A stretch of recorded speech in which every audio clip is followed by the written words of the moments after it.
Kita ahlu sunnah nggak boleh nih perhatikan. Kita ahlu sunnah nggak boleh menggunjing, menggibahi, memusuhi, berkelompok wala dan baro karena perbedaan pendapat khilafiyah yang sifatnya ijtihadiyah. Itu nggak boleh, itu kerjaan ahli bidah itu.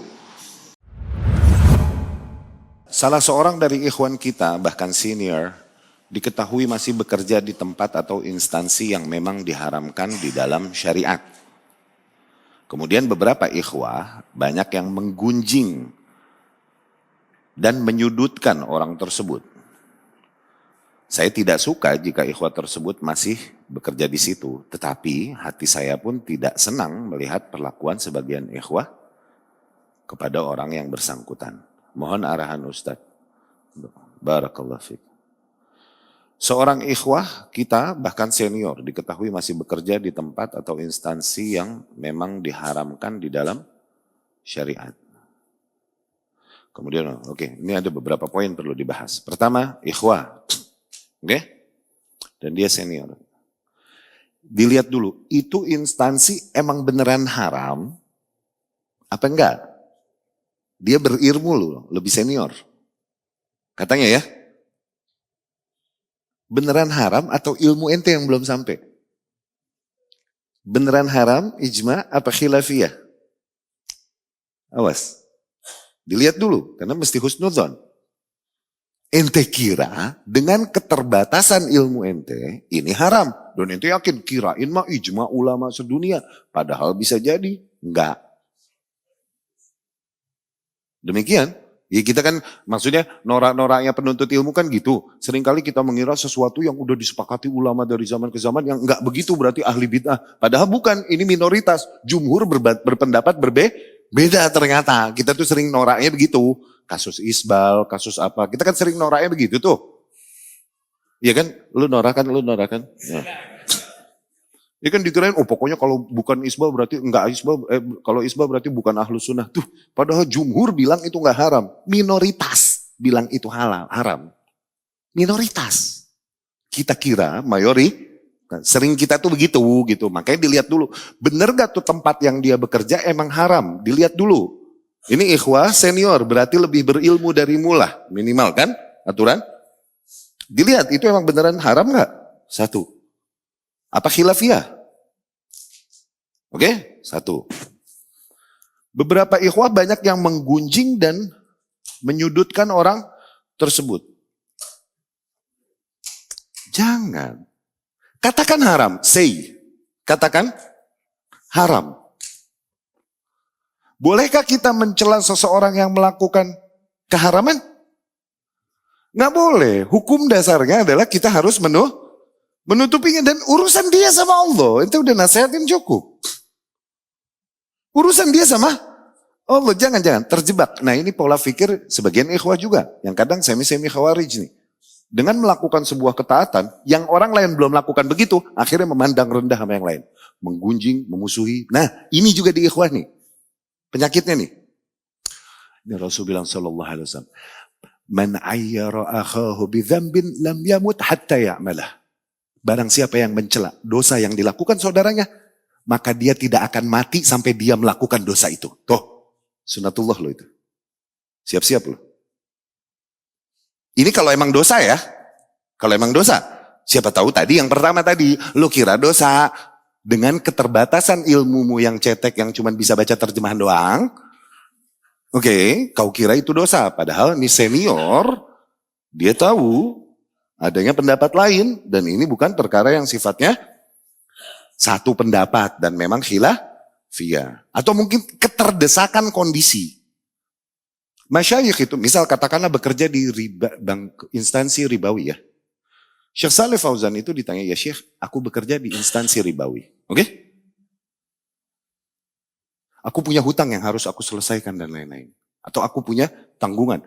Anak, istri yang harus aku nafkahi. Aku keluar nih, aku gak bisa beresin tanggung jawab ini nih. Belum bisa, gak ada solusi lain. Syekh Shalih Fauzan jawabnya apa? Rahimahullah, hafizahullah. Bahkan para ulama jawabnya udah, ini paket jawaban standar udah. Sebelum kau temukan solusi, nggak apa-apa di situ dulu. Itu loh jawaban ulama itu. Kalaupun secara umum ditanya, ya Syekh, apa hukumnya bekerja di bank? Mereka kan bilang jangan, haram. Tapi ada kasus demikian masuk gitu. Nggak langsung begitu tuh jawabannya. Awas, itu fatwa. Hukum syariat itu hukum yang ngegantung di langit. Sampai bumi mah nggak mesti letterless. Sebagaimana disebut di langit. Ada kaidah-kaidah yang mengarahkannya. Ingat gak itu? Ya. Nah, apabila memang katakan memang itu dosa, bolehkah kau menggunjing memusuhi saudaramu karena dosa yang dilakukannya? Enggak, apalagi dia ikhwah. Katakan ngaji dan dia berada di atas usul yang lurus. Ini kan kaidah kita begitu kan? As-sunni sunni wa in kana asiyan. Dia ahlu sunnah udah, kalaupun dia ahli maksiat. Al-bid'i bid'i, ahli bid'ah dia ahli bid'ah. Wa in kan solehan. Kalaupun soleh, Masya Allah, dia ahli bid'ah. Kita nggak memusuhi, menghajar seseorang, karena maksiat yang dia nggak boleh itu. Malah bisa jadi, la tushammit ahadan bidzambin fayu'afiyahu fayabtalik. Jangan kau cela-cela dosa yang dilakukan oleh seseorang sehingga Allah memberikan maaf padanya, yakni diampuni dia, dikasih taufik berhenti dari dosa itu, yang ada Allah berikan bala dosa itu kepadamu. No. Itu sunatullah buat para penghina dan pencela hamba-hamba Allah tuh itu sunatullahnya. Berakhir dengan itu. Ya? Oke. Saya tidak suka jika ikhwah tersebut masih bekerja di situ. Tapi saya pun, hati saya tidak senang melihat perlakuan sebagian ikhwah kepada orang yang bersangkutan. Ya kayak tadi, dilihat dulu. Haram ini benar haram nggak? Apa khilafiyah? Kembalikan kepada kaidah umum. Kita ahlu sunnah nggak boleh nih perhatikan. Kita ahlu sunnah nggak boleh menggunjing, menggibahi, memusuhi, berkelompok wala dan baro karena perbedaan pendapat khilafiyah yang sifatnya ijtihadiyah, itu nggak boleh. Itu kerjaan ahli bidah itu. Kita ini saling mencintai, saling tolerir, saling sholat di belakang satu sama lain, saling membela. Kalaupun ada perbedaan permasalahan yang sifatnya khilafiyah, ijtihadiyah. Nah ini juga penyakit para ikhwah. Seringkali ngelihat orang-orang yang ada permasalahannya pada dia adalah usul, oke? Dia mencela-cela pemerintah. No, dia duduk-duduk manis-manis bersama ahli bid'ah. Nah tuh, itu usul.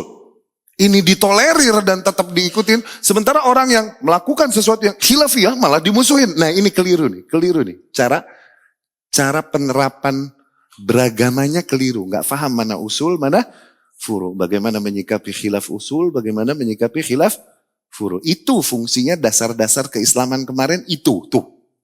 Supaya apa? Supaya maksudnya adalah agar kita tidak norak di dalam beragama. Cuman emang beberapa orang udah dijelasin kayak gimana pun tetap aja dia dengan hawa nafsunya karena mungkin genetiknya dengan kapasitas pemahaman yang genetik di dia cuma segitu, mau sampai bebusa dijelasin ya tetap aja begitu gitu.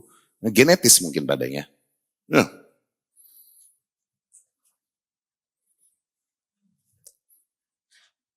Jadi dilihat. Nah, kemudian apabila katakan memang itu haram, oke? Maka nggak ada hakmu untuk memusuhinya, apalagi menyudutkannya, bikin dia nggak nyaman, nggak boleh. Karena akhwan, terdapat dua orang saudara. Ahaduhuma asiyan wal akhar abidan. Yang satu ahli maksiat, yang satu ahli ibadah. Yang ahli maksiat nih bikin maksiat mulu. Yang ahli ibadah nih, kata Rasul, bilang, ittaqillah, begitu mulu. Lama-lama nih yang diitakilahin, jengah. Dibilang, da'ani annak. Afa ba'athakallahu alaiya raqiba. Leave me alone. Begitu. Biarkan aku sendiri. Apakah Allah mengutusmu sebagai supervisor bagiku? Begitu. Ini yang banyak melakukan ibadah. Oh ternyata ada error nih. Di akidahnya. Dia banyak melakukan ibadah. Melihat orang yang gak sedia. Kepedean, ketinggian. Seolah-olah Allah memberikan hukum kepadanya. Dia berani ngomong. Wallahi la yaghfirullahu lak. Demi Allah. Allah tak akan mengampunimu. Begitu no. Akhirnya Rasul bilang, dua-duanya dimatiin. Terus dua-duanya dibangkitin sama Allah. Allah berkata, man dzalladzi yata'alla alai. Mana tadi yang songong mendahuluiku. Dan berkata, Allah aghfir li fulan. Dan berkata bahwasanya aku tak akan mengampuni si fulan. Mana tadi? Aku ampuni semua dosa-dosanya, aku masukkan dia ke dalam surga. Tuh yang ahli maksiat. Yang ahli ibadah tadi, aku hancurkan semua amal solehnya, aku masukkan dia ke dalam neraka. Tuh. Hati-hati no, menggunjing, memusuhi pada perkara yang emang fix dosa. Emang fix, apalagi perkara yang sifatnya khilafiyah. Kita ini seringkali terjerumus ke kesalahan yang sama, yang seolah-olah kita belum ngaji, masih kayak kita dulu yang masih taklid dengan tradisi. Mindset kita masih sama, cuman keluar dari mulut buaya, masuk ke mulut cendro, barakuda. Ya, giginya tajam-tajam tuh cendro, barakuda, tenggiri itu, putus mulu tali itu, disamber dia.